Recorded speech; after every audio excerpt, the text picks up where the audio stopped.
I'll make sure I'm live in these locations. Hello. Hi. Hello. Hi, everyone. Hey, beautiful people. Come on inside. Come on in the room. Oh, come on in this room. Come on, y'all. um, Happy Thursday. Happy Throwback Thursday. Hold on. Happy Throwback Thursday. I hope y'all having a good one. I promised that I would show up on my YouTube, my Instagram, my Twitter, and my Facebook and all of my outlets. I see y'all. I see you. I can't see y'all too well because I don't have my glasses on. But hey, Tika Wayne. Hello, Keisha. Hello, Raymond. Hello, Lady Cherie. If you guys are watching me on the Worth.tv YouTube channel, then please make sure that you press that like button and you press that subscribe button. We will really, really greatly appreciate it. I'm going to let some more of y'all come in here. I'm going to have my ginger. Thank you, Instagram. Thank you, Instagram, for coming to holler at your girl. Girl. Hopefully, I'm not chewing like a cow. My mom said she didn't chew gum back in the day because we give, yeah, this is probably a bad idea. Mm-hmm. Yeah, hold on. Mm-mm. I think I did it last night and I regretted it, but for that moment, it was really good. Hi, everybody. Thank you guys for tuning in to what is going to be, I'm not going to curse it by saying it very short and sweet, Nights with Nikki. But what I realized last night is in the title, it said live Q&A.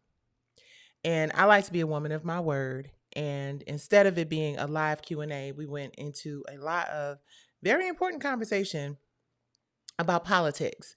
But I definitely wanted to fulfill my promise to do a live Q&A. So if you guys have any questions for me, no question is off limits. I'm not saying I'm going to answer every question, but no question is off limits. But I like to use these as opportunities to maybe not talk so much about what I want to talk about and, give you guys an opportunity to ask me a question and get my perspective. I'm sorry, my perspective on your thoughts.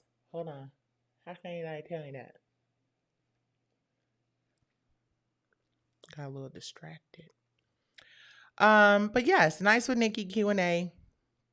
We can keep it real cute and lightweight and short, but it's very important as we are building our amazing network, Worth.tv YouTube. If you're not a member, please go to Worth.tv YouTube and also WorthTV.com, which is our streaming platform. It is for us, it is by us. So please, by all means, if you would, just hit like, share, and subscribe. So I guess I can kick things off by sharing a couple of hot topics. One hot topic that I found very interesting is that I heard here recently that Queen Bee, Beyonce, was allegedly snubbed at the CMAs. So if anybody knows anything about that and you want to chime in on it, then I would love to know your perspective. It's really interesting. I was looking at a clip when the Cowboy Carter thing first came out, and I remember seeing who was it? It was somebody, and it was a high profile like YouTuber, and he was like, "We just can't have anything. They just always come in and take everything." I think it was, well, I don't want to get to naming folks that didn't actually say it, but I thought it was really interesting, and I think it's even more interesting that Cowboy Carter was a really successful album, and it looks like allegedly Beyonce has not been nominated, and that led me to thinking, how do we feel about awards, y'all? How do we feel about awards? Because I feel like back in the day when Michael and Whitney and Prince and Aretha and all the greats were alive and making great music, I feel like the award shows were really something special. But these days, I'm starting to feel a little like, it's just the opportunity for product placement. So I just want to know what y'all's thoughts are. Since y'all not asking me any questions, I'm going to ask you a question. What are your thoughts on award shows today? Are they exciting? And listen, if you don't have a reference point, like if you are a little younger and you don't remember shows like Motown 25, all those Grammy Awards where you had all those spectacular performances from all your favorite artists, then you might not be able to have an opinion on this. But for those of us who remember back in the day when it was good, it was really good. So if you're on Instagram, please don't be shy. Migrate on over to our YouTube channel, which is worth.tv. I told y'all I'm going to do this like a radio show. The last few weeks, actually not the last few weeks, I think it was just last week I was off. I came back yesterday, y'all. We had a great political show. It was very impromptu. So if you did not see it, make sure that you after this live, you go and you check it out. It's some really great points. Today, how about went and checked my registration because I was reminded to do that on our call last night or on our live last night. And how about your girl found out that there was a problem with my registration? So I went in and had to tweak a few things. There was a dash missing and so on and so forth. So we got it all the way together now. But I'm not going to turn this into a political live. I'm just going to say, please check your voter registration.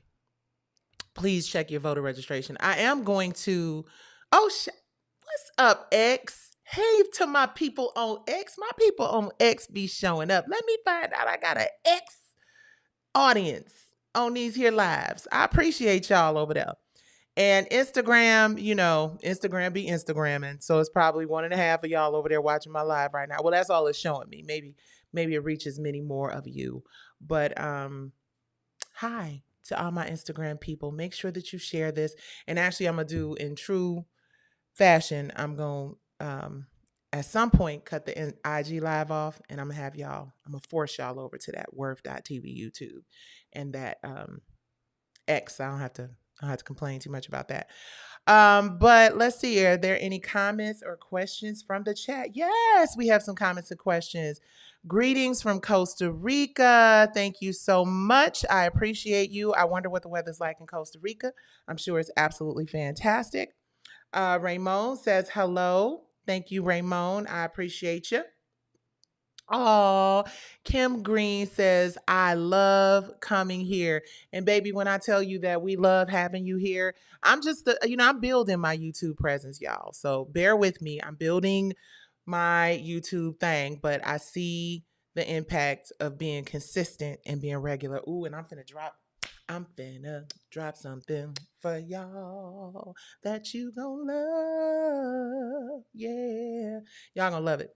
I'll give you a little hint. It's Diary of a Diva, but it is Diary of a Diva before we were R&B divas. So some of you have seen periodically where I've posted clips. I do believe that there is a sizzle reel from the original R&B divas on these YouTube streets. So I'm going to give you guys a deeper look into Diary of a Diva. So it took me a while to upload all the footage. I mean, we have hours and hours and hours and hours of footage from before we were R&B divas. But since you guys really seem to be embracing and loving that Diary of a Diva content, we're going to give y'all Diary of a Diva before R&B divas.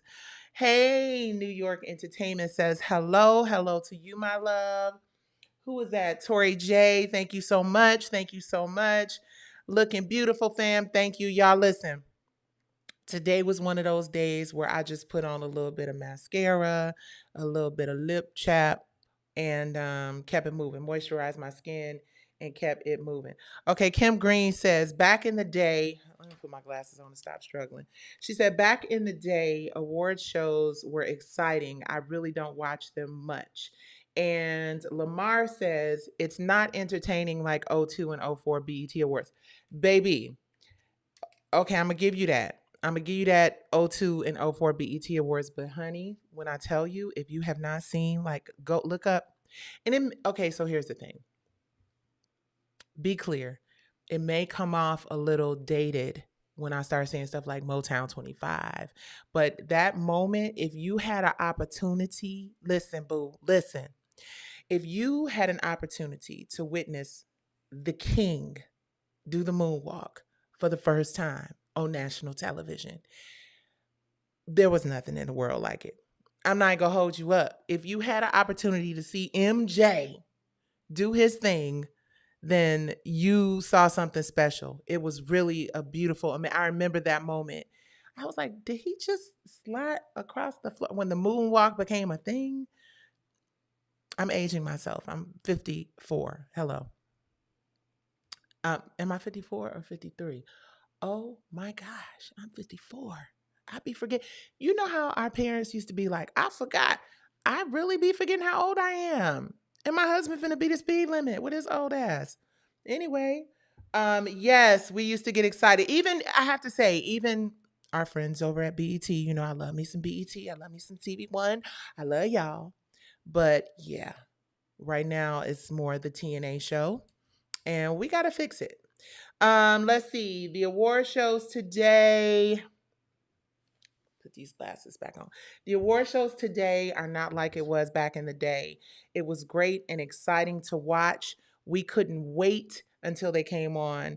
I still today watch the reruns. Yes, I love you, Nikki. I love you too. Thank you, thank you, thank you for tuning in to Nights with Nikki. I'm telling y'all they're gonna give me a radio show in a minute. Where y'all at serious? How did Vegas treat you? Oh, Vegas, Vegas, Vegas.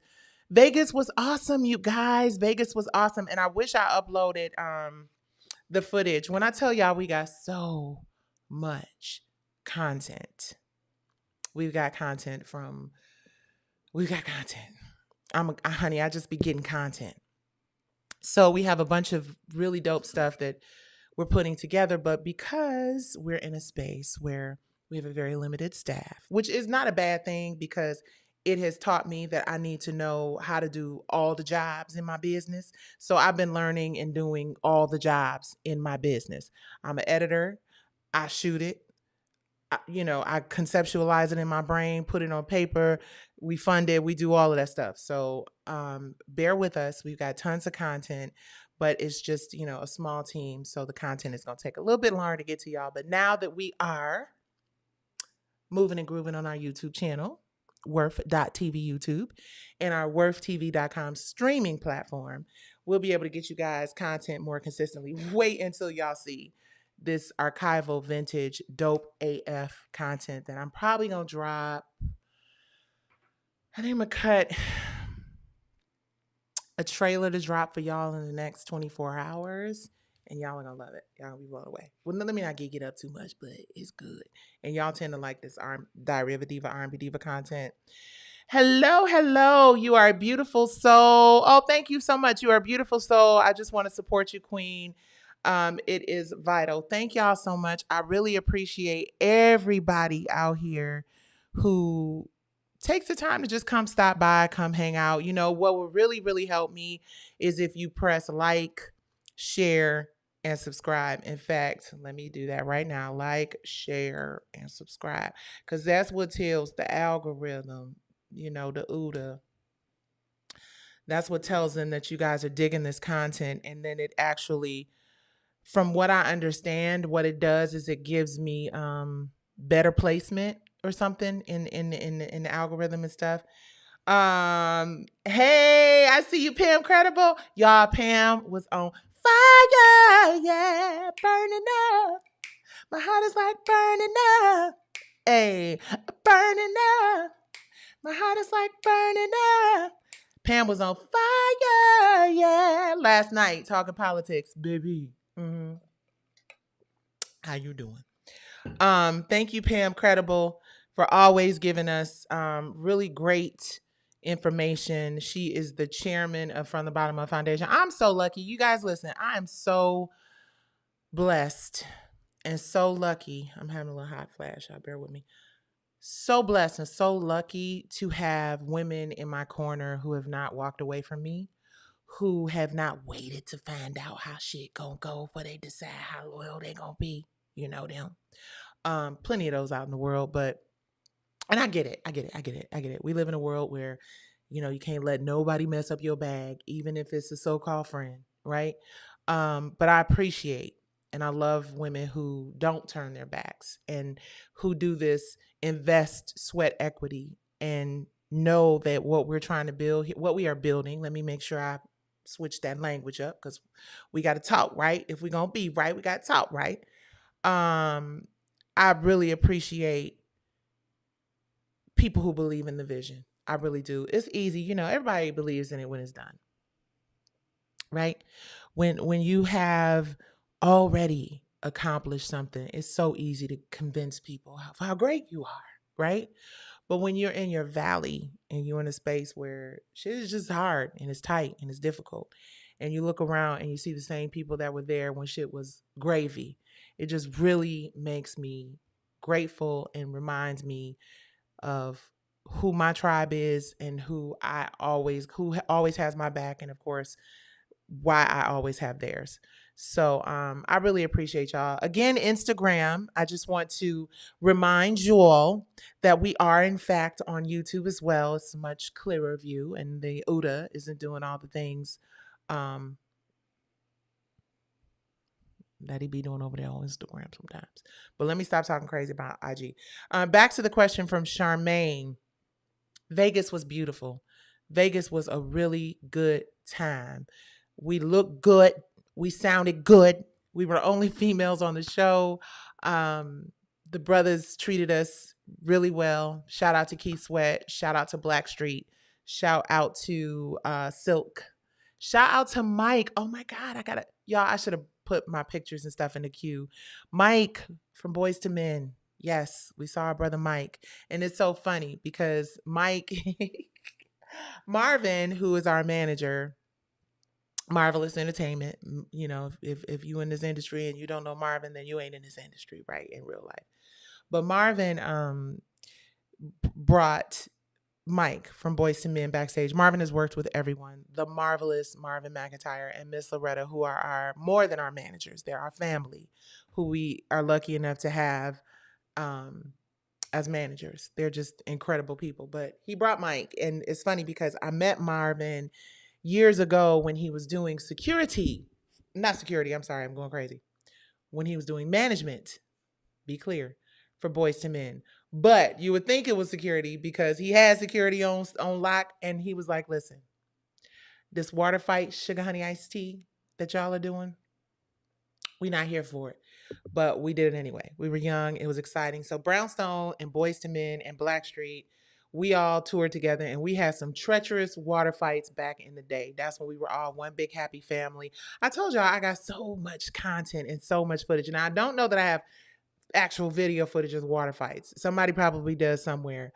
But when I tell you it was just a good time, and seeing Mike, and he remembered, he was like, of course I remember, because y'all, they filled up a garbage can full of water, knocked on the door. This is how I started. Filled up a garbage can, hotel garbage can full of water, knocked on the door. I think Sean knocked on the door because Sean was probably the innocent one of the bunch. And we were all in one room and opened the door up. Oh, Boys Men's at the door.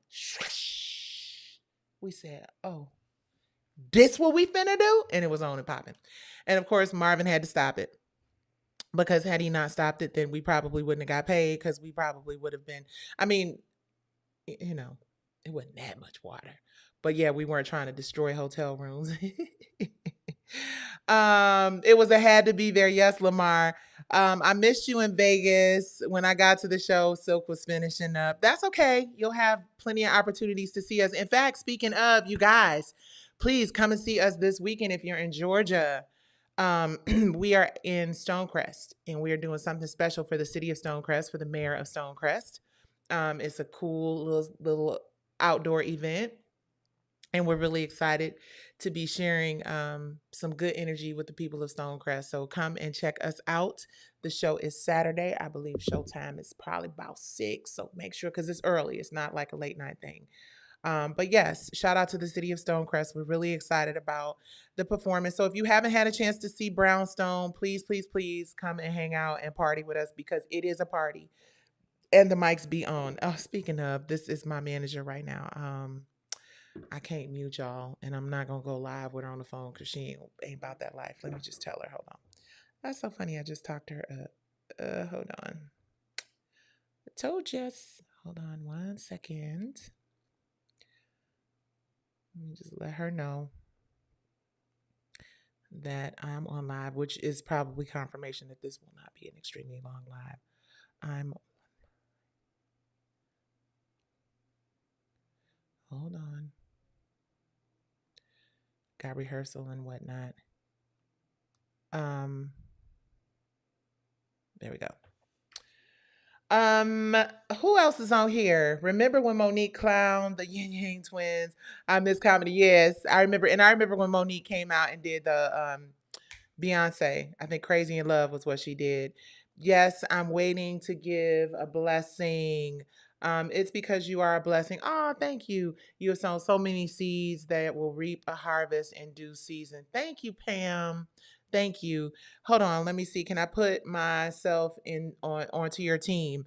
Send an email to Worth there. If you go to worthmedia.com, we actually have a program which we're really excited about, developing this program so that you know we can have a lot of people working with us. It's a Worth ambassador program, and basically if you send us an email, and just say I was on your live, would love to talk to you about the Worth ambassador program, then somebody on the team will get with you, and we're really excited about what we're trying to build. Let me talk to y'all a little bit about what we're trying to build and why we're trying to build it. I see some of the questions and stuff, so I'm gonna make sure I get to them. I'm not gonna be long winded. Well, that's a lie. But let me tell y'all about let me tell y'all about Worth and why Worth is so important. So I created, for those of you who don't know, I created in my brain, and also which you guys will see in some of this vintage archival footage that we're about to be dropping on both the Worth.tv YouTube channel and worthtv.com. You'll see where we put this whole thing together, R&B Divas. It started off Soul Kittens Cabaret, which is the show that I'm currently in litigation about with Starz, Lionsgate, Katori Hall, P-Valley, those guys, We're in appeal and they taking everything for now. But trust me when I say it's for now, because we are fully trusting the Lord and knowing that it is temporary. Whatever they get from me, which ain't gonna be much, because maybe you can't get blood from blood. But whatever the judge grants them the ability to do, I just have to grit my teeth, pray that it's not too painful, and keep envisioning the moment when I have victory, which is my name. For those of you who don't know, Nicole means victory of the people. How ironic is that? My mama must have knew something. Nicole, victory of the people. So when I have that victory, and here's the thing. Here is the thing, and I want to, not go down the dark hole that is this litigation, because I know many of you probably are like, well, damn, can't she talk about anything else? And while I can talk about a lot of shit.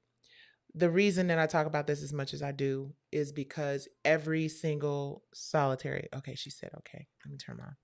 Hold on. Let me put my focus on my phone so I don't get distracted, because otherwise it's gonna just keep on going off.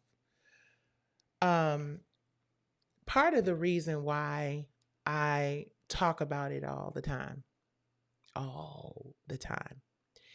is because what I've discovered in this process is that there have been plenty of people, like you guys may not be aware, I posted it today. There have allegedly been about 45 copyright infringement cases in LA, in Los Angeles, right? I mean, I'm sure there've been more over the years, but more recently. And every single one of the plaintiffs in those cases pretty much lost in the district court, right? And there are people who have been very successful. Pirates of the Caribbean is one of those successful stories. The was it one of the games. I don't want to name a game that it's not, but there was a choreographer who was very successful in the appeals court, which is where I am now. So the reason I talk about it so much is because it's been 4 years of pain and struggle and feeling like somebody's standing on your chest, and a lot of times my lawyers don't want me talking about my case. My lawyers do not encourage me to talk about my case. As a matter of fact, they'd be like, please shut it up, zip it, and throw it away. Let us handle it. And me talking about it is not because I'm questioning my attorneys because they're awesome at what they do. It is because when I got into this in the beginning, I promised the people, Victory of the People is my name. I promised the people that I would be transparent and honest about all of it.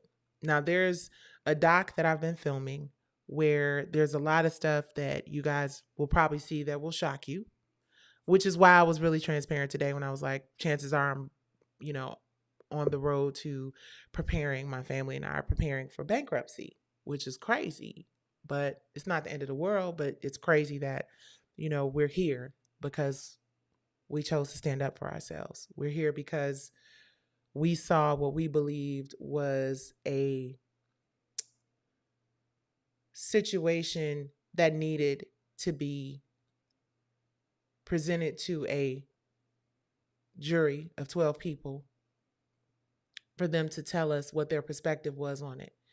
And we were denied that opportunity because the judge felt like we didn't have a strong, well, the judge flat out felt like our case was frivolous. We don't believe that. I feel like I've been bullied on the schoolyard, and I went to the principal, and the principal was like, you shouldn't have walked over in that direction. That is how I feel. And I think in the entertainment industry, we spend a lot of time pretending like everything is okay. We spend a lot of time um, showing you guys all the successful things that are happening. Yeah, I'm gonna show y'all myself looking fly as on stage. We're gonna give you the slow motion walks and the hair and the ponytails and the glam. And we really are having a great time. And,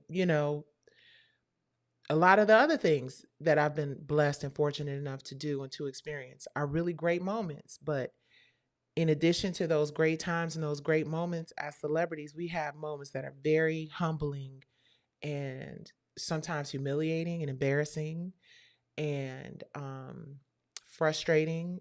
My biggest emotions here lately have been anger, infuriate, just infuriated. I felt.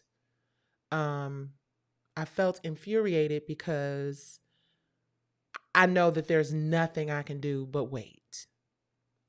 And when you've been waiting for 4 years, I celebrated my 4 year anniversary, the fourth year of me hiring lawyers.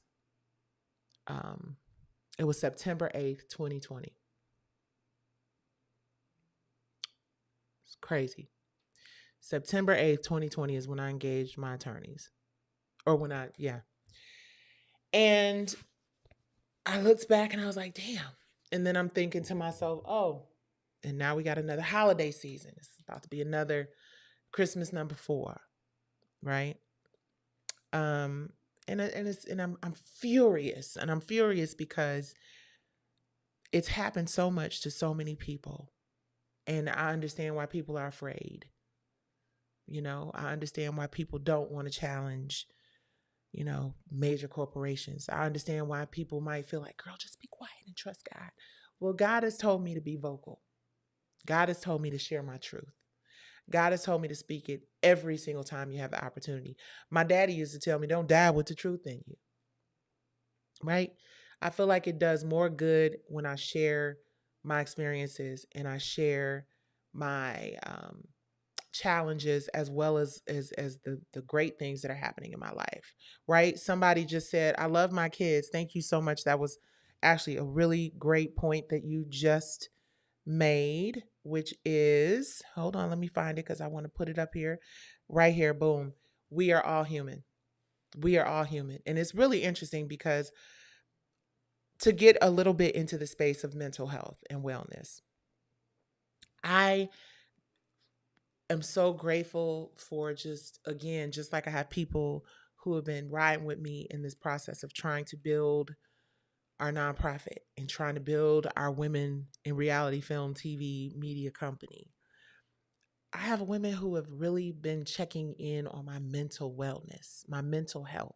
I got 4 texts today. I'm just thinking about you. I'm just making sure, I know you out here doing X, Y, Z and you're going, but are you okay? And I thank God that I have a very intimate circle of people who ask that question, because there are a lot of us in the entertainment industry who don't have that. There are a lot of us in this business who have a lot of people who are used to taking, being in the space for opportunity, being in the space for the party. I think Oprah said it years ago. You're always going to have people in the limo. What you want are people who are going to walk with you or take the bus with you when that limousine breaks down. And I'm just so grateful that I have that. But in speaking to my therapist, the many, right? I got a cousin who's an actual therapist. I got a good friend I get a lot of free therapy. Um, One of the things that I've heard consistently is release it, let it out, let it go wherever it has to go, let it land wherever it has to land. So I'm very clear every time I get on one of these mics or one of these lives. Now, sometimes I'm a little turned, especially when I come back from the gym and that adrenaline flowing. Baby, the girl is turned and she ready, as Tiffany Haddish says. And those moments are good as well because they're not so thought out. And I think that they're more authentic and they're more real. Hi, Farrah Franklin. I need to, would you DM me? Because I need you on the couch, ma'am. I hope you had a chance to see Latavia's interview. That's so crazy because when last time I was live, Monique came on the live and she is going to also sit on my couch. You guys, these conversations are so right. Okay, let me not get distracted. Let me stay focused and tell y'all what I'm trying to tell y'all. So we get caught up in this space as celebrities where we feel like everything has to be so pulled up and everything has to be so perfect and everything has to be so positioned and the press release has to be double checked and shit, y'all, I don't even proofread the post, half the post I'll be putting up. I'm like, oh, like, I'll be like, damn, should proofread. It's okay to add polish and be a little refined in certain spaces. But I enjoy being authentic and being real and sharing truth. And truth is not always pretty. And I think the reason why I don't have uncontrollable outbursts, because you've never seen me, well, maybe, didn't know what episode of R&B Divas you caught, but I don't really do the whole like and motherfucking and all that. And I don't do that because number one, in this industry, if you don't have a certain level of emotional intelligence, you will never make it. If you cannot figure out how to find a place for the plethora of emotions that this industry will extract from your ass, it will be a short-lived experience or a highly medicated one. Or you'll be behind bars because you'll be in TLC. I'm joking. But I heard TLC. I saw some recently where they said they went up there with some bang bangs. I was like, oh my God. I don't know how true it is. Maybe it was a joke. But those are the emotions that you feel when you realize that you have just been taken full and complete advantage of. And it's interesting because I feel like if more of us as artists and creatives were allowed by our supporters to be more transparent and to be more honest and to be more real, I think more of us would have lived longer. I think back to this conversation Whitney Houston had when she talked about the fact that she just wanted to go away and take a break with her baby, right? And I think about how our families are impacted by our decisions not to be more real and authentic. And the other thing that I have found that a lot of people are afraid to be is a bitch. Baby, listen. I come from a family of women, a tribe, where they say what they have to say. Don't always come out demure and dainty and thought out. Sometimes it comes out harsh and offensive and questionable. Like, did you really say that to me like that? But rooted in love and respect, right? I come from women who say what they have to say. And I never questioned the intention of the words. Sometimes the delivery was a little out of pocket. But when you know people love you, it's like your mama gonna get on your nerves, but that's your mama. You know what I'm saying? You can go and say my mama get on my nerves, but let somebody else do it, and it's a whole thing, right? So I hope that more of us start to be more transparent and tell the truth about our experiences, our lived, honest experiences, because there's only so much singing and dancing and performing and acquiescing and bullshitting that we can do to our community. We're in a space now, and I'm gonna make this a little political. I'm just not gonna say who the person is that said it because I think it's very important to reference this. I was looking at a clip and they were talking about an artist, a creative. What time is it? Oh, I'm not doing so bad. Okay. Boom. Your girl might just not be on here for 2 hours.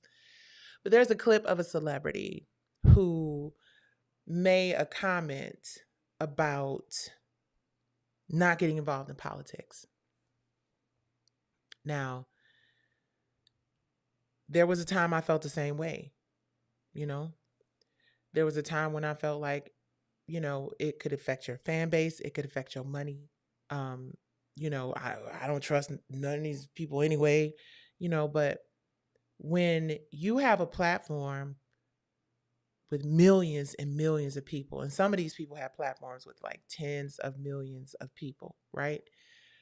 And you have an opportunity to help protect those people who make you who you are, who buy your records, who buy your concert tickets, who support you, who show up on your lives, who show up. And, when you have an opportunity to do something that will help those people, you have to take that shot. You have to take that opportunity. Martin Luther King said, "It's the silence of my friends, not the words of my enemies." And right now we're in a space where we need all hands on deck, right? Because what I often wonder is for people who say, I don't want to get involved in politics, I'm not getting involved in politics.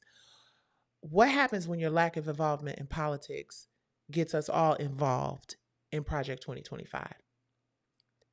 Or gets all women involved in situations where they cannot decide for themselves what happens with their bodies?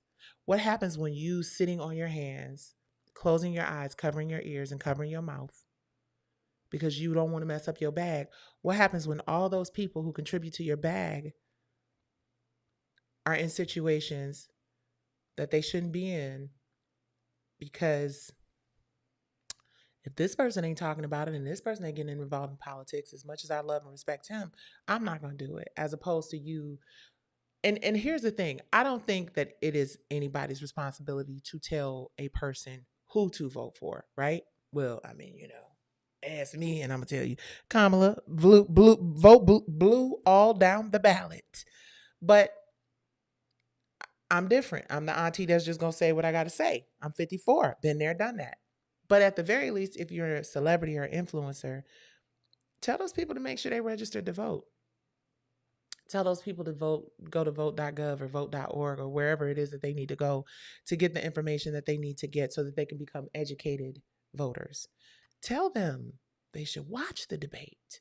You don't have to tell them who to vote for, but I think if you're a high profile celebrity, that is our responsibility in this day when Project 2025 is upon us to at least encourage people to get involved, to be aware, to become more educated. Because that is a beautiful thing when you are telling people or suggesting to people, because don't nobody want to be told to do shit. Folks is just so sensitive these days, honey. Tell me some shit. Tell me how to win this case. A jab will come through. Farrah says, Politics and religion are the worst things that people tell you not to speak about. You know, and again, like I said at the beginning of this, I do agree that, politics and religion. Hold on, you guys. I'm about to do this real quick. Hold that thought.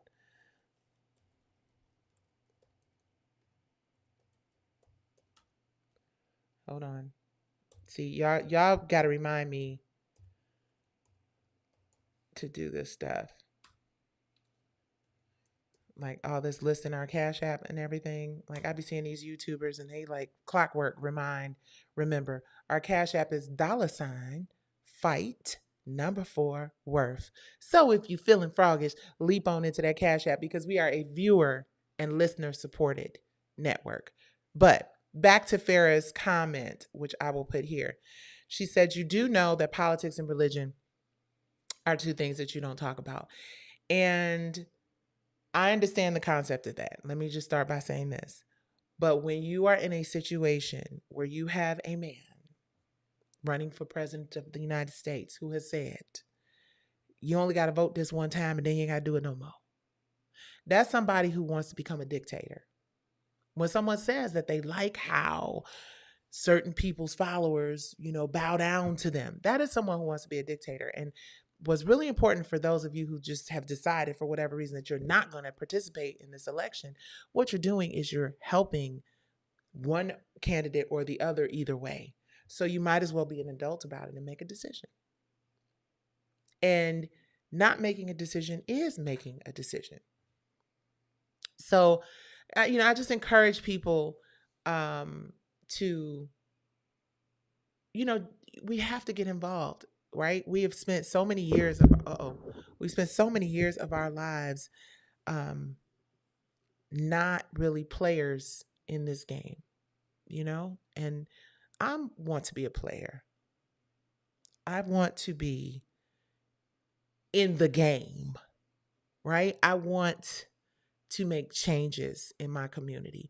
I want to encourage women and girls and young men and, underserved people. I want to encourage them to be unafraid of pursuing your dream, to be fully and wholly committed. I ain't have shit really growing up except love and a mother who made me believe anything was possible. She was the first multi-hyphenate entrepreneur that I ever knew. She was a singer and a real estate developer, and she flipped houses and just a smart lady, owned shops and all kind of shit. My mother was like, listen, we're going to figure this out.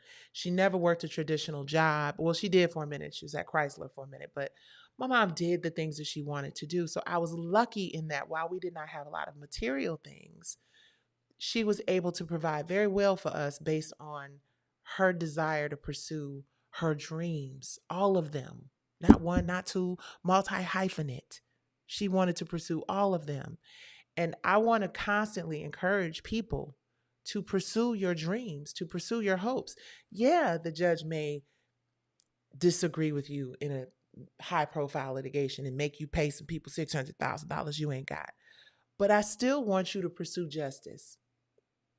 I still want you to believe that there's somebody out there in the judicial system who can look at what all us done seen and clearly see what it is and say, no, this woman deserves a chance. Now I got 3 opportunities for that to happen because I didn't give up on that. I didn't give up on that based on not having the money. I didn't give that up on that based on this big multi-billion-dollar company bullying me. I didn't give up because I know what I'm going to do when God blesses my family with this win in the appeals court. I'm very confident that the Ninth Circuit is going to restore my faith in the judicial system, period. Now, does it hurt that they're so afraid? Watch how I flip this.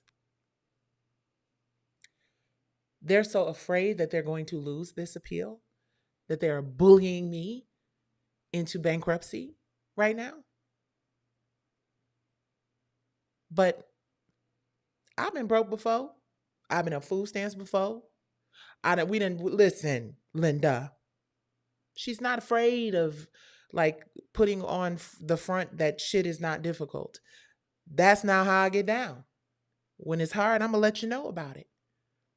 You know, when it's gravy, I'm going to let you know about it because I believe that God gave me this platform to be honest and to be informative and to be real, you know? And I think that that is what ultimately is going to work out in my favor. I don't know what it is. It's for, oh my goodness, you guys got to share this moment with y'all. So when oh, hello, been rambling, ain't answered now question. I think I might have, but if I didn't, sorry. This is the other thing I got to plug. Please press like, share. Y'all didn't hear that. And subscribe because my YouTube is YouTubing. And shout out to everybody on X. I'm blown away by the fact that I got people watching me on X. I really appreciate y'all. Oh, Royal said you definitely have them a little shook. No, I am not the one who has the people shook. I am not the one who has these motherfuckers shook. Who got their asses shook is them shareholders that's doing that class action. But I'm gonna leave it alone because I'm not gonna get into. But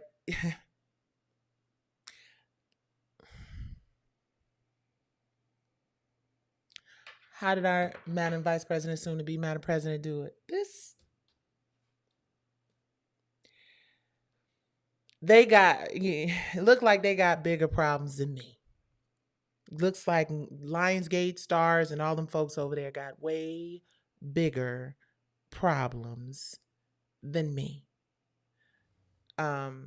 Maybe they'll understand what it feels like to be outnumbered by a major, I think they $700 billion company coming in, because you just can't, and let me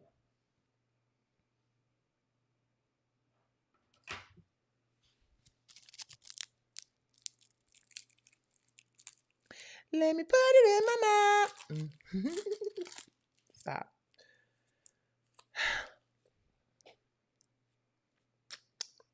The drama. This is bomb. Let me say this. Karma is the great equalizer. Karma, that thing right there, that karma thing right there, baby, God created it for moments just like this. And that's all I'll say. And you'd be surprised, that whole saying, I've said it before, many times before. The enemy of my enemy is my ally. That's what I'm going to say now. Is that my dog? Yeah. So, not to beat the dead horse, but somebody's like, you're sharing that you might have to file bankruptcy. Yes. Yes, Linda. Yes, we are. And we are because at the end of the day, this is a real life experience for my family and I. This is not some sensationalized. It's so funny. I was talking to my daughter about it. Kind of, you got to update your family because your family's like, what's really going on? What's really going on, right? And she's like, this is like a movie. And I'm like, it is. And what would the title of that movie be? Don't give up, no matter what. Do not give up. This is my walk. This is what God has, put in my sight line. I am definitely going through hell, but like the great Winston Churchill or somebody said, if he didn't do somebody, when you're going through hell, keep going. And every step that I take, I discover that there are allies in the most unusual places. There are people who see what this company and this system has done, not just to me, but like I said at the beginning of this live, let me check my time, countless other people. So many people. 45 plaintiffs don't make it out to district court in copyright cases. So what does that say? What it says is the plaintiffs, the creatives, the little people, for lack of a better word, with the big ideas that you don't want to pay for, but you want to take, They're the bad guys. They're the ones that need to be reprimanded. They're the ones that need to be scolded. They're the ones whose families need to be completely destroyed.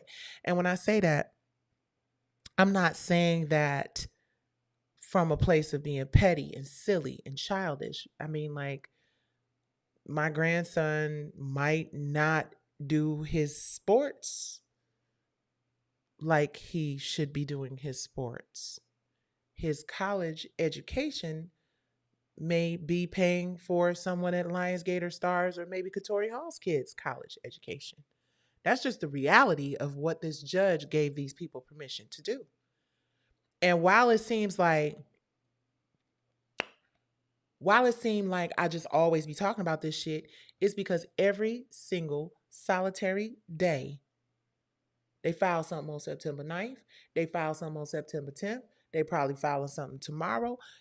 These people file, and what they're filing is like, oh yeah, let's go get her money. We found out she got assets in Georgia, so we need to. It's public, and I can like hold it in and bust a vein. I can just tell y'all what they doing, what they evil, and I can remind y'all and them that karma, that bitch do not be playing. Tenfold is what I pray for y'all. Tenfold. Keep with me. I'm gonna go 15, 20. Because God don't play by me for real. Somebody said Detroit. That's that Detroit grit. You guys listen. So people, y'all hear people all the time talking about, I for Detroit, I for Detroit, I for Detroit. Run down the list of people that you may know in entertainment that are from Detroit. I mean,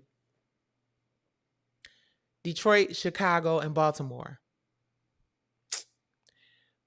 And New York, kind of, but Detroit, Chicago, and Baltimore.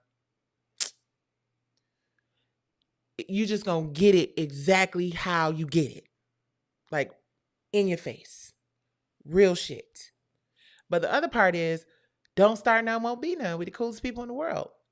Coolest people in the world, as long as it's reciprocal. Royal, oh my gosh. She said, your strength really be empowering us though. Thank you. It's hard out here. Keep talking. Then she says, keep talking about it. Yes, yes, yes. You better know it. Detroit, Finkel, and Hubble. What up, Joe? What up, Joe? Listen, y'all. I ate Bucharest 2 times or 3 times. I think 2 times. No, actually, I ate Bucharest 4 times because I got my chicken shawarma salad and my garlic and my pita and my curly fries, and I ate half of it one day and then like finished the rest of it like around midnight, 1 o'clock. So that's technically 2 days, and then I did it both times. So, and my group members absolutely love Bucharest.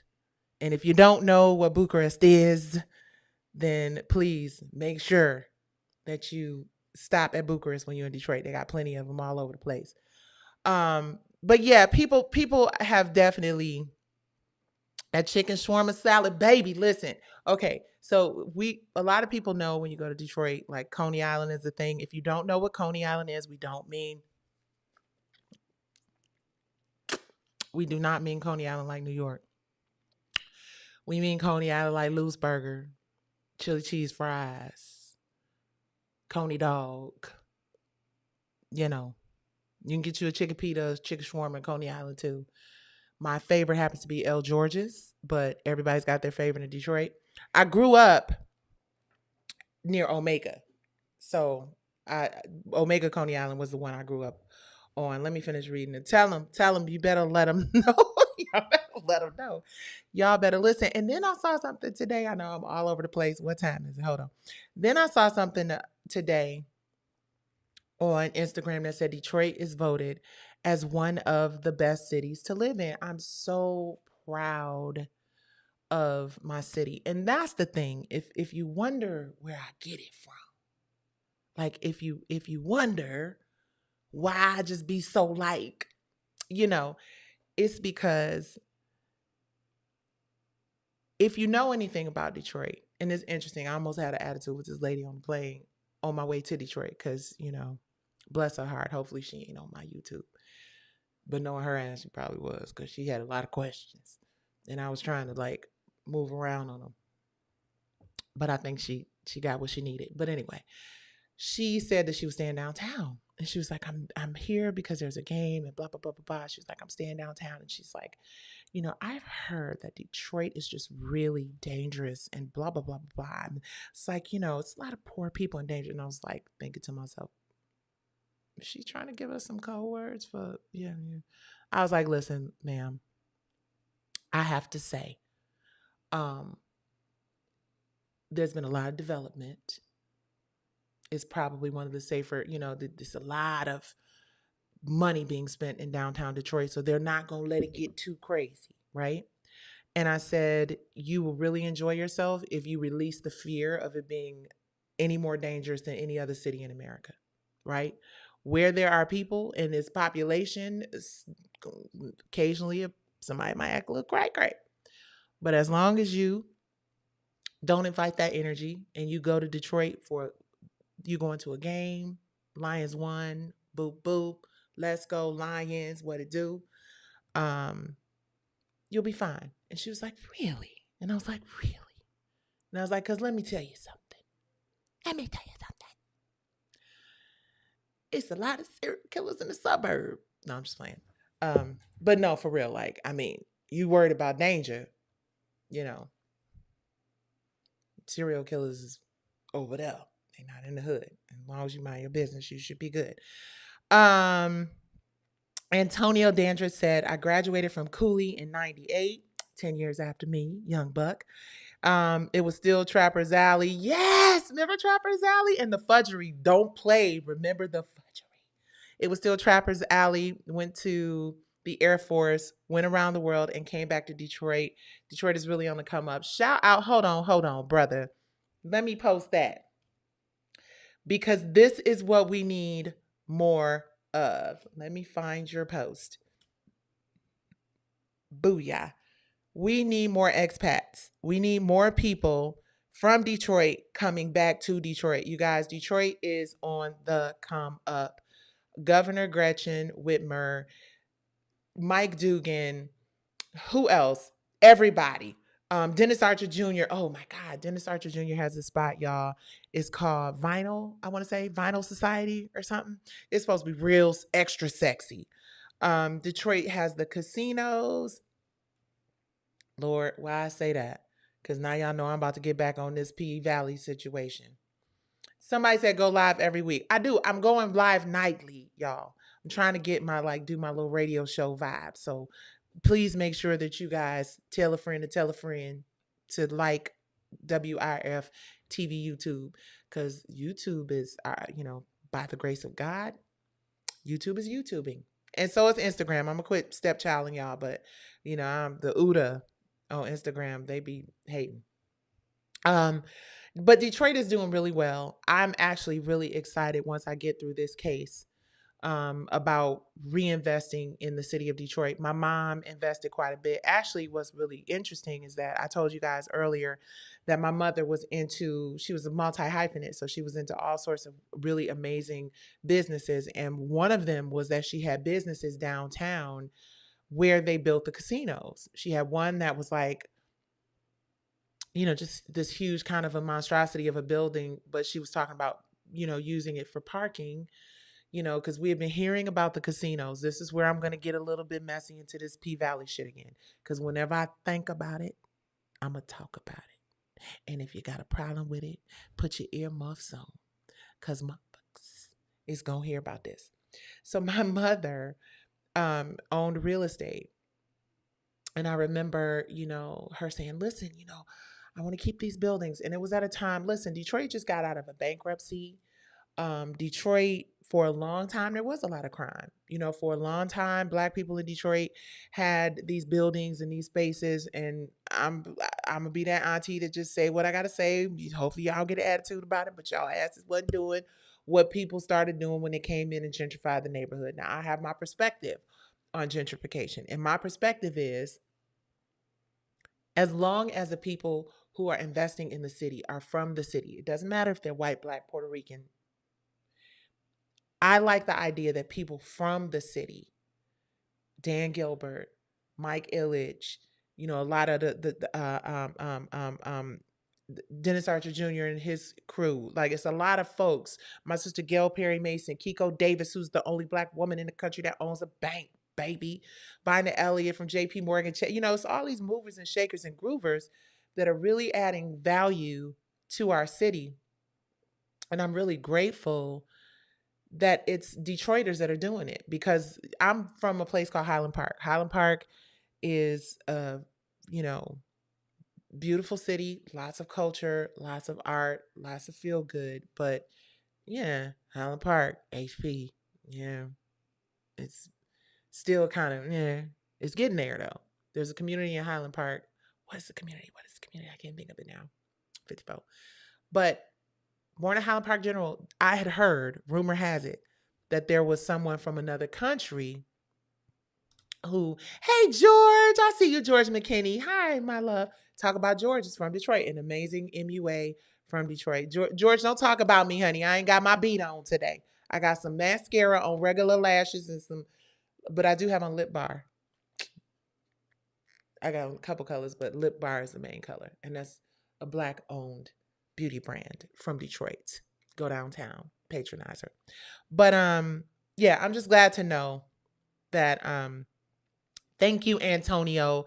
It is called The Village. Yes, the area downtown that I was talking about is called The Village. And this sister took this beautiful neighborhood. I don't know how many houses that she has, but this beautiful black woman has it's a whole community, and they do all this dope stuff in the community. Detroit is just, you guys go to Detroit. It's a good time. Like, I'm not trying to geek y'all up and have y'all going and feeling like y'all gonna have a good time, and y'all be like, want, want, want, want, want. Go to Detroit. You can go to the casino. You can eat good. Hands down, I ain't gonna hold y'all up. Detroit has the best food as far as I'm concerned. And maybe it's just because my palate was born and raised in Detroit, but I'm just trying to let y'all know everything in Detroit is good. Go to Sweetwater, get you some wings. Go to They Say and get you some wings. Like, it's just, trust me when I say. And not only that, remember, we have the riverfront. So you can actually go and get on like the little tiki bar on the river. You can, rent a boat or find somebody with a boat that will, have a good time on the water.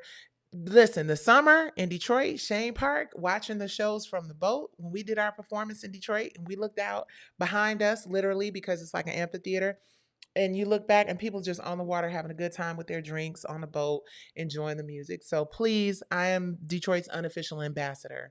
Please go to our hometown and experience, and not just Detroit, experience Michigan. There are some beautiful bodies of water in all sorts of areas in Michigan. Can't think of all of them right now, like I said, 54. But Grand Rapids, which is where Floyd Mayweather is from, up northern Michigan, Holland, Michigan. It's just a beautiful place. So go and check it out. And it's not all oversaturated and traffic 24/7. So, and the people, that is the thing I love most about my hometown. The people are just cool as hell. I know people think we're a little rough around the edges. Detroit people are like Italians. We talk a little loud, we're a little edgy, but we cool as hell. And I just, want to encourage y'all to embrace that, because Funky doesn't even say he can't stand a Detroit biatch. And I said, well, biatch, I'm a Detroit biatch, and what you got? But I think he'll take that back once I take him to Detroit and he gets some of that good old cooking. And let us not forget, please. Thank you, J. She Reed. I think I said it right. Charles H. Wright Museum, African American Museum, all of that. But let us not forget, Detroit, Motown. We would not have black music like we have black music if it were not for the genius of Berry Gordy. Shout out to my Kappa sweetheart sister and one of my longest, dearest friends in the world, Robin Terry, who runs the Motown Museum now. She is Berry Gordy's niece. And, I think the Motown Museum just got like a $50 million. They're doing like a $50 million makeover, development, whatever. So if you are a person of color and you want to invest in a beautiful city that used to be extra black, but now it's becoming more of a melting pot. Detroit is actually a very European feeling city, even with the architecture and the buildings and all the churches and all of that stuff. It's a very European feeling city, and we have a very large population of Muslim Americans, right? So just and that makes it feel more universal, you know. And they cool, everybody's cool. We just, you know, we get along. People would lead you to believe that we see each other on the streets and we just start terrorizing one another, but that ain't what we do. Um, Antonio said, I came back from the Air Force and I worked at Motown Museum for 4 years. Martha Reeves is my godmother. Rich history. Right, exactly. Like most of us from Detroit are 6 degrees of separation. My dad worked for Motown. I posted a few times. My dad wrote If I Were Your Woman for Gladys Knight. Like I said, I went to college before. Robin and I did not meet until college, but her uncle, I'm sorry, Barry, and my dad worked together. So it's just to go to college and realize, you know, we have that in common was amazing. And then I want to share this real quick, you guys, because I've looked at it a few times, and I want to share this with y'all because it's very, very important. Hey, 90s girl groups, I see you. Like, share, subscribe to my YouTube channel. We are monetized. Thank you, Jesus. So that's why we're going to be spending a lot more time here. And I hope y'all like it here. But, you know, please send me comments about how we can improve and make it better. Shout out to all the people watching us on X. I appreciate y'all. Some of them are probably people from Starz, Lionsgate, and all of them, because, you know, they already told me that they'd be watching my lives waiting for me to say something crazy. And I say something crazy all the time. How y'all doing? Hello, y'all. I know y'all can't wait to get y'all little $2 from me. But let's wait for this appeal. Be nice about it, because, you know, we're going to win it. We're very confident. But last week, I'm sorry, Sunday, I participated in a 5K. Some of you may know because you've been on my live before or my IG page. My baby sister, who is my Shiro and I love with everything in my soul, has been diagnosed with brain cancer, a glioblastoma. And we did a 5K in her honor, and we raised $2,000. Initially, we were only supposed to raise 500, but my sister was like, "No, but we gonna do it. We gonna do it." So I'm so grateful to everybody. She told me to make sure I said thank you to everybody who contributed. It was a beautiful experience. So many survivors out there. The whole point of this 5K is called, like my shirt. Can y'all see it? Head for the Cure. Um, they made far more than they expected, and we're proud to have contributed to that. We found out, which is probably another reason why I've been so infuriated with these Starz, Lionsgate, Katori Hall people, P Valley people, because at the same time that I'm fighting them with my 5 smooth stones, my sister's fighting brain cancer, and it takes a lot. And this isn't about me laying my problems on my sister's diagnosis, because it's just not how it's not what it is. It's just the reality of our situation. So she has to have another brain surgery next week. So please pray. We're gonna do a prayer line on Sunday night, next Sunday. Whew, let me get off this real quick. But she has to have another surgery, and I hate that I'm in the middle of this litigation with these demonic motherfuckers. Oh man, I can't say that because my YouTube channel. Scratch that. How do I go? I saw Funky didn't even say where he had to take it off, but we gonna leave it there and hope to God that YouTube don't strike me because of that. But yeah, that's how I feel. I feel like they're demonic, and like she said, AS. And they have definitely made this a lot more difficult for my family than it needs to be, because I really want to be spending every moment that I can taking care of my sister, being there for my sister as her caregiver, and spending quality time with her. But unfortunately, because the $1 billion company got a ruling from the judge for $600,000, we gotta just trust God. We have to just trust God. And that's why I say that karma, that, mm, that karma, mm-mm,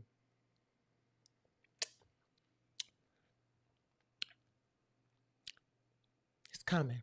No matter what happened with me, no matter what happened with this, it's coming. Lionsgate, Starz, P Valley, Katori Hall. It's coming. I don't know when. God does. Oh, but it's coming. And this fight is for my sister, who is having her second brain surgery in about a week. And I'm still going to be there for her, bankrupt and everything. And I'm still going to fight y'all mother nurses in this appeals court. And I'm going, we're going all the way. We're going to set precedent. See, because y'all play too much. And I'm just crazy and angry and fully committed to seeing it all tumble. But when you get up, it all falls down. I need to get Selena Johnson on the show so she can sing that song for y'all, because it's all going to fall down. God don't like ugly. That's something black folks say when we know that God is going to handle you. So I'm praying every day that my sister is healed, and I'm praying every single day that the prognosis for this disease is inaccurate in her case and anybody else who's suffering from it. But we got a lot of stuff going on in our lives, and the judge who basically said I need to learn a lesson and ruled in favor of Lionsgate for $600,000 because I stood up for myself and I came to him for help. And he denied me. We have an oral hearing. That's what I want you guys to pay attention to. There's an oral hearing.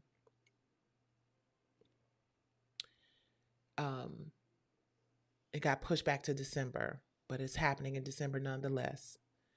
And you'll be able to see it on YouTube. You'll be able to watch it live on YouTube because the oral hearings in the Ninth Circuit are live on YouTube, as they should be, because the world needs to, they feel like it's important for people to be able to see justice being served. And I can't wait for the world to see justice being served. I'm just fully 100% committed to being victorious, like my name, Victory of the People. 100% committed to being victorious in this case. Losing is not an option. Now, we may have to figure out a bunch of different ways to win, but eventually you will fall down. You will crumble. You cannot continue to do this to people over and over and over and over again and not be held accountable for it. And little broke ass me and my broke ass family and my big ass mouth and my fully committed ass spirit and fully faithful heart is going to be right there when it happens. And sometimes you got to pass the baton, because here's the gag. The gag is, it might not be the blow from my axe that makes the tree tumble. But baby, when I tell you, God has something set up for you, because you just can't do this. And it's time for creatives to feel safe. It's time for Black people and women and non-binary LGBTQIA communities and underserved communities to feel like we matter to somebody. And I believe that God is going to just show up and show out. I don't know what. So this is what I was going to tell y'all. I know what it was. On my way to Detroit, I'm not going to say his name, but I ran into one of my favorite pastors. I'm not going to say his name because he did not give me permission to say his name, and I don't want to call him out, and I've been cussing, and I don't want him to be like, yeah, she was cussing. But I was getting on the plane, and I turned to like put my bag up, and I looked, and we locked eyes, and he was like, I thought that was you. And I was like, oh my gosh. And I was thinking to myself, oh, I hope God put him right next to me, although he was in the aisle over at the window, and I was over at this here window. But he said something so sincere, which was, you have an army of people. We're praying for you. We're praying for you. I'm praying for you. We're praying for you. And I don't know how it's going to happen, but expect a miracle. And I needed that so much in that moment. And I want to share who it is, but I'm not going to do that. But he's a good one. And he sings. And he's from Detroit. And I was just so geeked. And I so needed that. And I needed it because I was like, you tend to get down. You're like, okay, I've been in this case for all this time. You start thinking about all the things you lost, starting with Maxie in 2015. And you just start counting the losses and counting the L's. And no, it was not that person, Antonio. It was not. Although that's another phase. You start counting all the losses and you start like really questioning like what I do. Like, why is this happening? Like, what am I supposed to be learning from this? What could I have done better to prevent this? And then you get calls from people that you don't expect to hear from. And they're like, I've been seeing and I've been watching, and just sit tight because something big is brewing. And not like something big is brewing, like, oh no. That's my dog trying to come here. Something big is brewing. They know it. I know it. Can't really talk too much about it. If you do your research, you'll know it too. But I'm not going to use my platform to expose other people's ills outside of the ills that they have done with me, because the other stuff that they dealing with really ain't got shit to do with me. It's got something to do with some much more powerful people than me, and they mad and they not playing, and oh boy. But what I've noticed is a lot of the big projects that this company has put out, I'm being modest, all of them, every last one of them, all the big movies that they put out, that they spend hundreds and hundreds, each one of them costs over 100 million, just like Katori Hall stuff costs over 100 million. None of them are working.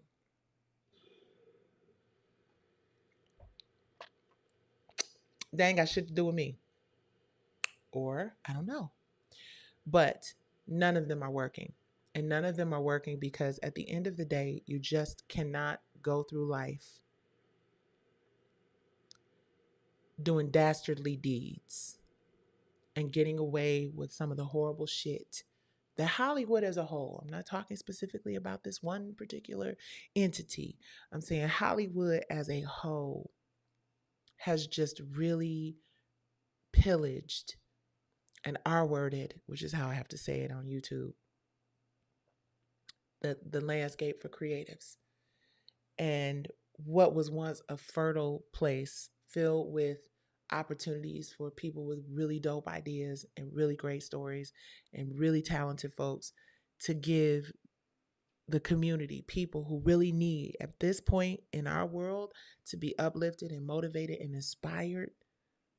Those of us who really dig deep to give y'all shows like R&B Divas and all of these things in music and all this dope shit, like that really comes from us, not some stuff that somebody stole and tried to co-op and pass off as their own, but the real creators, the real gifted ones that God put here to make life a little easier. Those songs, we shout out to Mr. Frankie Beverly, King Frankie Beverly, King of Kings, right? And had probably 2 albums. I don't know. Maybe they had 5, but we know the ones we've been listening to. The greatest hits. They didn't need radio. They didn't need like major budgets from record companies. And it is ingrained in the fabric of our minds. It is the soundtrack of our lives. It is the thing that makes us smile when we think about Uncle Charlie. We think about Auntie such and such. We think about Grandma. We think about the barbecues. We smell the barbecue. We hear the ice cream truck. We see cousin such and such that beat her man ass because she drunk. Like, it's just all the things that are the soundtrack of our lives within this amazing, talented, gifted human being that impacted. Like, there's not a community, well, a community of color. And I'm not saying it's exclusively black folks, because plenty of white folks be at them Frankie Beverly and Mays concerts with their white hats and their white clothes too. But I'm saying for us, that king left us something that we will forever be able to call on and summon when we need to have that nostalgia and that feel good. And because people are greedy, rotten, dirty, rotten scoundrel thieves across the board, not just at Lionsgate, but everywhere. You hear everybody talking about it. You hear all the artists and creators talking about it. But the problem is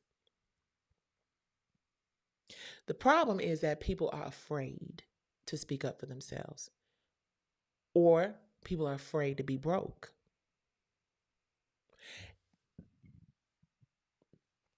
And as long as you have people who are afraid to be broke,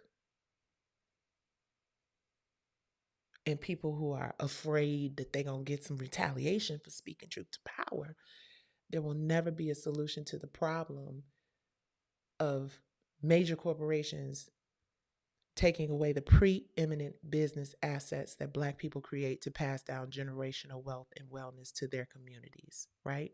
We all have people in our family who are addicted to one thing or another. We know what crack did to the Black community. We know what sex, drugs, and rock and roll has done in our community. We know what the toxic, destructive narratives have done in our community. We know that watching Power or Raising Canaan and seeing somebody teach their son how to cook crack, we know that shit ain't right, but we want to be entertained by the ills of our own community because we've been conditioned to believe that that is entertainment. We can't say certain words to describe, or use certain words to describe other communities without being completely shut down. You say something that one particular community believes is anti-Semitic or appropriation or whatever, they will shut you all the way down. Even in the LGBTQIA community. I understand. Don't get it twisted. Clearly, I understand that there are injustices in all those spaces, and the things that happen to those people are horrific. But in the Black community, thank you, without reproach. In the Black community, you can say whatever you want to say. You can call us whatever you want to call us.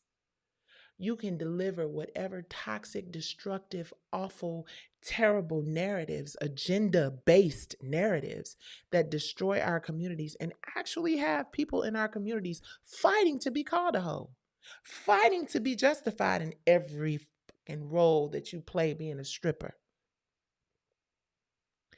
You've got, I said I wasn't going to make this a Starz, Lionsgate, P-Valley thing, but since they with me, I'm with them. And see, here's the thing.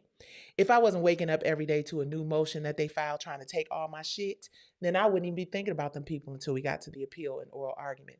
But since they couldn't wait until we got to appeal and oral argument to start collecting my shit and forcing me into bankruptcy, I'm going to talk about them every single day, 2 and 3 times a day, and maybe twice on Sundays.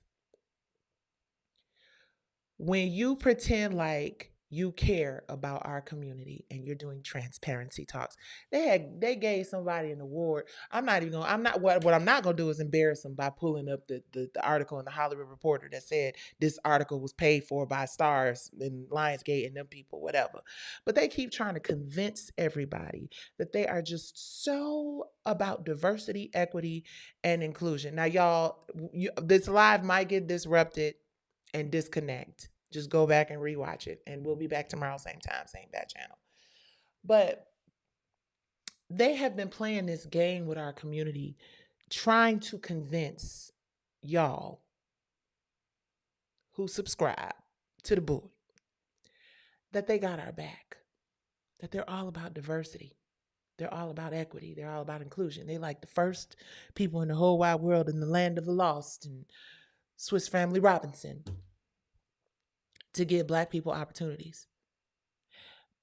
What are you giving Black people opportunities to do?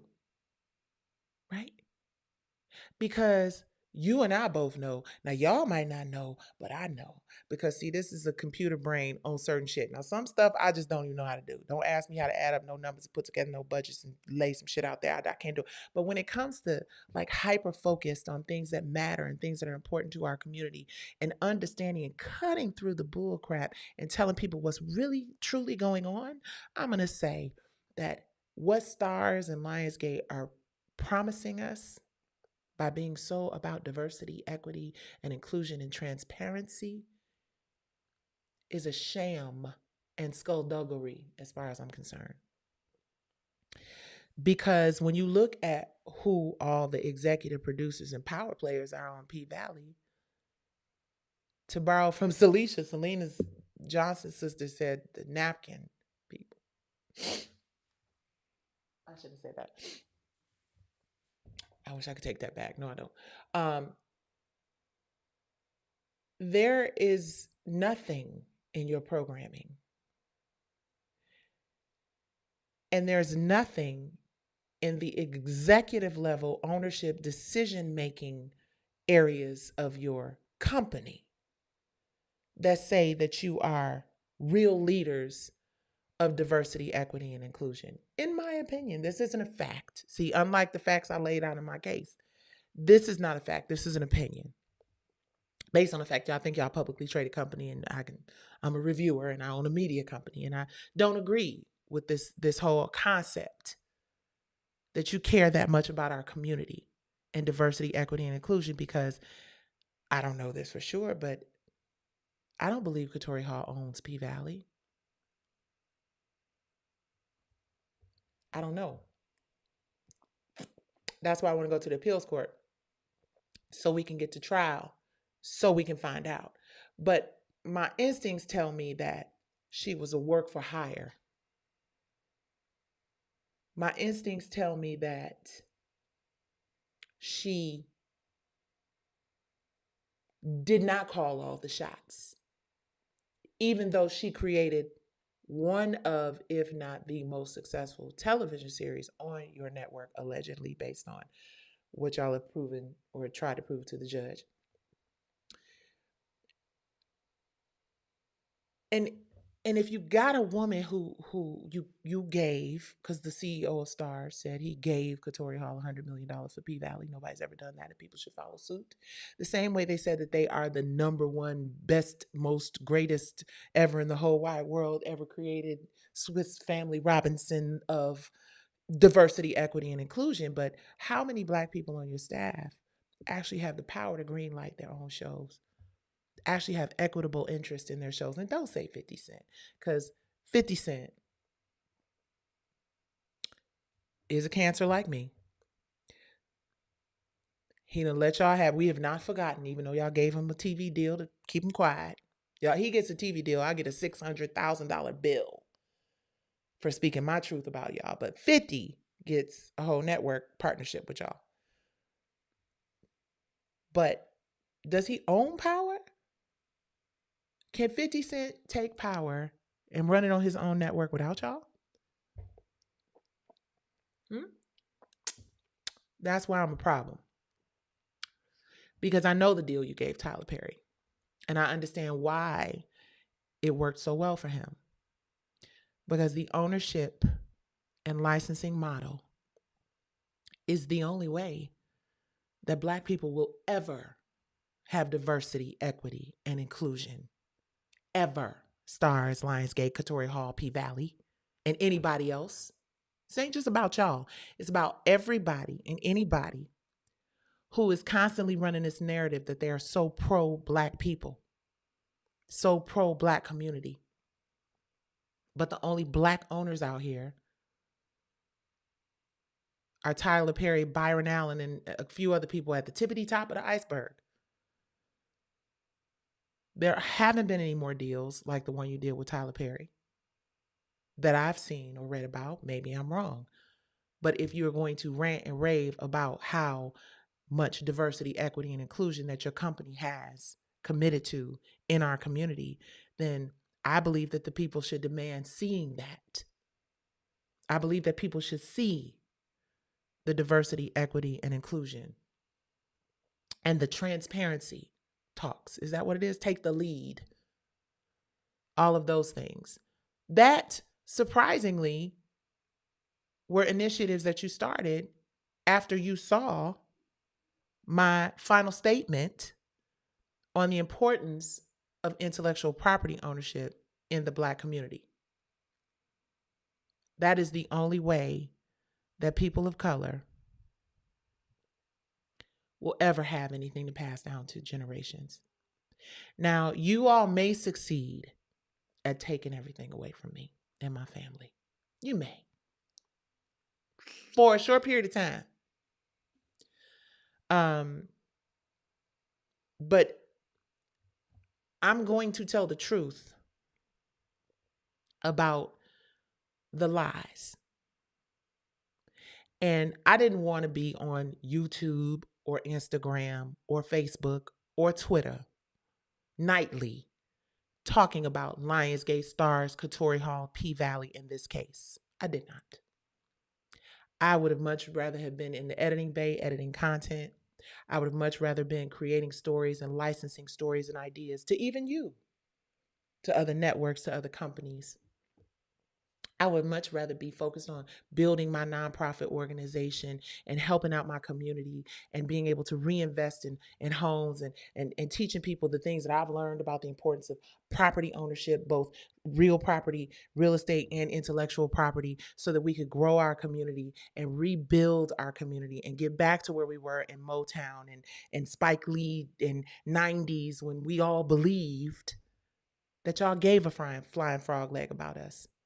But what we've learned as adults, as we've grown up and we've become real adult people, we have learned that Prince wasn't lying, Michael Jackson wasn't lying, Bob Marley wasn't lying, Whitney Houston wasn't lying, Nina Simone wasn't lying, Sarah Vaughan wasn't lying, Big Mama Morton wasn't lying. Like, Eric Monty wasn't lying. Sophia Stewart was not lying. Every Black person who has reached the proverbial mountaintop, who's gotten up there and realized that they've been hoodwinked and bamboozled. Marlon Wayans was not lying. And you see what happened to the people who stole from him. He told y'all. Monique was not lying. Nikki Gilbert is not lying. We are speaking truth to power. And you have the money to prevent us from succeeding at the rate that we should be succeeding, in the time and space that we should be succeeding. But we are seeds. You bury us and we grow in the dark. And we sprout knowledge and we sprout experience, and we do 10 times as much for half as little. We know what to do when we're given the opportunity to do it. And that is what you fear. I know that the real opportunities for wealth for me and anybody else in this community of entertainers and athletes, and that is the billionaires in our community come from the space of entertainers and athletes. And yes, this is a long live, but it's a very important one. We cannot go forward and continue to allow the people who invest, our investors, and the people who buy our music, and the people who watch our movies, and the people who go to our sporting events, y'all are the ones who make us, not them, motherfuckers, not them. And that's the thing that our community has to understand.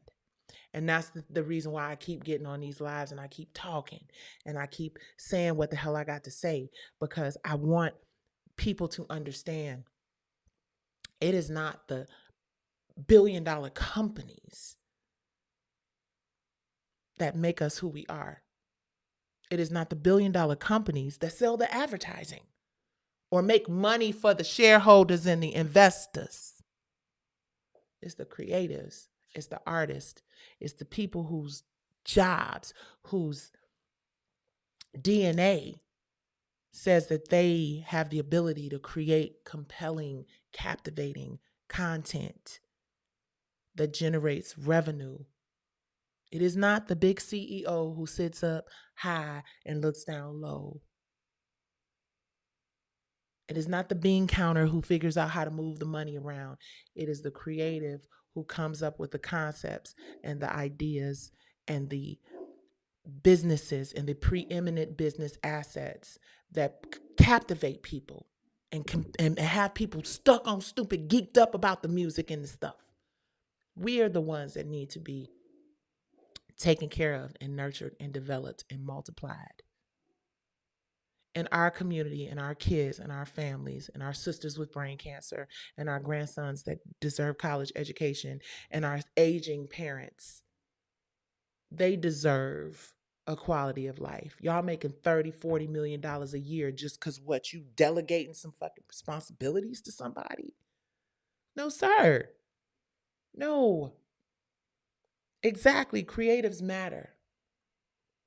Imagine a world with no music. Y'all see what's happening. You spend hundreds of millions of dollars on movies that nobody watched, nobody wanted to see, nobody gave up. You spend $120 million on a movie that brings you in $2-3 million because you have historically pillaged and destroyed our community with greed, corporate greed. And Prince and Michael and all the ones that came before us tried to tell us, but we was too busy all up in the videos dancing. Now look at what's happening with Puff. All of our black men in the industry that were leaders in this business are in jail or about to go or gone or whatever.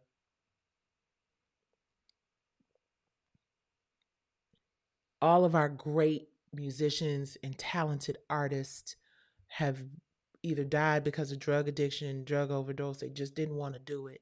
Our comedians, look at how many comedians just be like, F it. And it is because corporations who don't care about artists and who don't care about creatives are destroying the corporations who don't care about artists and creatives are destroying the entertainment industry. And not just destroying the entertainment industry, they're making it easier for the world as a whole to be depressed, because we need those songs that make us feel good when we get up in the morning and get in the car and head to work. We need those songs that get us through that third shift at the hospital. We need those songs that people can listen to for motivation when they're studying for their exams. Music, just like Frankie Beverly, just like Prince, just like all those that came before us.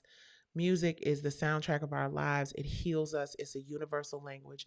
Television and storytelling, the ability for us to tell our stories uninterrupted by a culturally incompetent, white, wealthy male lens, is important to the development of society and culture.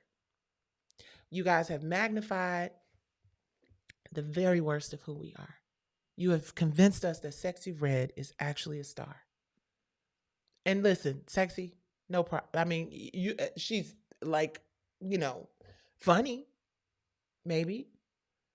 But, and I don't know, in all fairness, let me apologize. Let me apologize. Because, see, that's the other thing that they've convinced us. They've convinced us that we have to knock somebody down to make a point. I apologize, sexy. That's not what I meant. What I mean is, I just wish that artist development and like putting more time into developing your craft and becoming greater. Because Millie Jackson was genius, and she was. Yeah, if y'all know anything about Billie Jackson and Mom's Mabley, it's some funny folks who raunchy and everything else. So let me stand corrected and say there's a place for all of that. I think Cardi B, like I fell in love with Cardi B just being funny on when she was just doing lives, entertaining people. So I think there's a place for all of that. I just think that what happens is when the agenda makes you believe that that is all there is, and that is all that we are, and that was all that we will ever be, it becomes unbalanced and unfair. And what I will say to all of these artists that are out here believing that they shit don't stink, it does. Everybody's does. Kind of child. Unless you get some chlorophyll. No, I'm just um but what I'll say is that you are a tool of the incompetent. There will never, ever be greater than Michael. Y'all say what y'all want to say about Chris Brown. I love me some Chris Brown, but Michael Jackson started this shit. And Chris Brown is a product of. There will never be another Whitney Houston. There will never be another Bob Marley. There will never be another Prince. And all of those amazing genius creatives died broken and disappointed and let down by an industry that allows corporate greed. Jackie Wilson, thank you. Yes. We see those stories. Why they all got to go like that for us? Why for Black people and Black creatives and Black artists? Why is that the story and the narrative for us all the time? I'm going to tell you why. Because people are cowards. People are afraid to say, I'm not going to let you do that to me. People think I'm difficult because I speak up for myself. They always have. I don't give a flying frog leg about what people who don't love me or care about me or wish the best for me think about me in real life. Say whatever you want to say. Just make sure you spell it right. WIRFmedia.com and go look at them comparisons. Say whatever you want to say. If it is not pushing us forward in a positive way, we don't need it. It's trash. And pretending like you got our back and having our community constantly destroy and talk about. I know what they're trying to do with me, y'all. See, I had asked God why I had to go through what I went through on R&B Divas. I said, Lord, I created this show for everybody to win. And why I look like everybody winning but me? Why I lost my house. I didn't have to file bankruptcy, but we got evicted.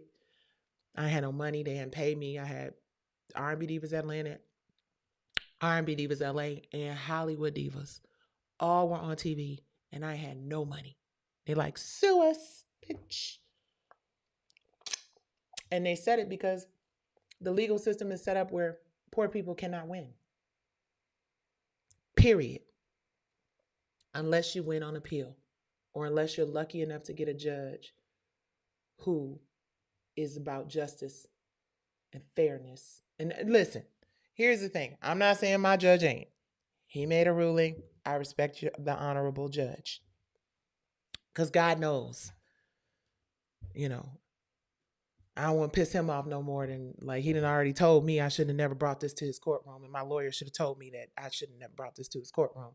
So I don't mean to disrespect your honor, but I do hope that the 3 judges on the appeals panel believe at the very least that the expert's report that I paid $50,000 plus for that he threw out is valid. And I hope that they agree that I deserve a jury trial. And if I don't win, in trial or in court, I gave him my best. This thing has just been literally like somebody standing on my chest. And I feel like the judge is giving them bricks to hold while they're standing on my chest. Y'all cannot imagine what it feels like to have gone to a court system for help because someone that you sat down and pitched your idea to decided that they was going to take it and give. Well, they said they gave her $100 million, but I just don't feel like they handed her $100 million. I think they invested $100 million in it because they knew that they were controlling it at the end of the day. I don't think they gave her $100 million for her to do whatever the hell she wanted to do with, and she still has ownership of it, right? Because when I went in and I met with them, that was the whole thing. Don't give me $100 million. Become my partner like you allowed Tyler Perry to become your partner. See, I was working with Tyler Perry on Meet the Browns, and the investor who was the promoter for Meet the Browns and who invested in Tyler's career at the beginning of his career was also my investor for Soul Kittens Cabaret. And he's the one who told me, if you go and you can get distribution and licensing, then I'll finance, just like I did with Tyler, the production of your series. That's the reason why the man sat down, the CEO of Lionsgate sat down and met with me, because my lawyer at the time called him and said, hey, she's got the same investor that Tyler Perry had. I'm sitting here with the GM of his company, was in the meeting with me with the lawyer. And you guys know about taking plays and making them dramatic series and TV shows. And she's got a play with Fantasia and Faith and DVDs and scripts. And he said, okay, send her on over. And I went and I met with them and left and never heard back. And P-Valley was born. The man sat across from me and said, Tata, I love it. Say the name again, Tata. And he said he was going to go home and read the script with his family. And then he'd get back with my lawyer. Never did. And I never would have thought that all these years later, hi, buddy. Hi, honey. I'm almost done. I never would have thought that all these years later that we would be looking at a judgment for $600,000 because the judge said I never should have brought it into his courtroom. How do you tell somebody that? What does that say to creatives in the future? Does that just say we cannot win? Does that say that, it just really says that people can just take your stuff and have no accountability for it. And to think, like, they gave her $100 million, they done made all this money off the show, and now they trying to take my little $600,000 that I ain't got. Ain't that right, Kato? That's just not nice. That's just not nice. I know. And yeah, so this is for every creative out there who has ever believed that they created something magical that they can support their families with and build legacy with and generational wealth with. It ain't over until the Ninth Circuit. It ain't over until the Supreme Court say what they got to say, if that's what it's got to be. But we're very confident about moving forward, what this is going to be. And I'm just grateful that I have people in my corner, my husband, who's giving me my cue that this is going much longer than it needs to, and my amazing, sweet, special, and all of you. Shout out to everybody who sat through this live. I appreciate y'all for sitting through this. I appreciate you guys for bearing with me on my rants. I'm a human being. And, a lot of times when y'all see me going in, it's not because I just woke up and I just thought, oh, let me go in on them today. Although that's what I'm about to start doing. But it's really because, I got an email from my lawyers saying, hey, they're starting the collection process. Just a heads up. Yeah, you're going to lose everything in the process of trying to fight for everything. And again, these are just things. So thank you. I love you, damn it, too. I love y'all. Y'all, thank y'all. Oh my gosh. Thank y'all so much. I needed to hear your story, Betty. Thank y'all. Listen, guys, I'm never asking or begging anybody to listen to me or believe me or no shit like that, right? My people, God gonna send them. But I really do thank God, and I'm really grateful when people take the time to listen. And that's why I share my story so consistently, because you never get the same people every single time. Every time I go live, there's a different person who gets a version of this story. So that's why it may sound redundant. It may sound like I'm just repeating myself. I know I told you I was going to answer some questions and I just ran my mouth the whole time, but God put it on my spirit to share that. And I thought it was really important to do it. And what I want y'all to pray for, if you are praying, folks, the energy I want you to put into the universe is the justice is served. And again, success in this case is about the people at this point. It ain't even really about me and my family. Because who knows, y'all? Who knows? Who knows what the court system is going to do? Success is telling the truth. Success is people hearing the truth and learning from the truth. That's what it is for me. Success is creatives being brave enough to stand up and speak truth to power. So, you can get my love and enjoying your special gift, and I'll let y'all.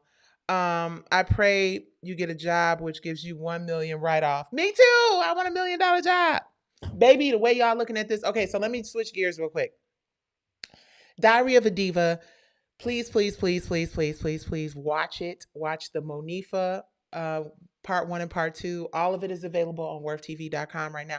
Oh, and for those of y'all who want to really help and support, I'm not asking for a handout by any means, but I am asking y'all to go to Worth, WIRF, Women in Reality Film and TV. Go to Worth, WIRF, TV.com and register.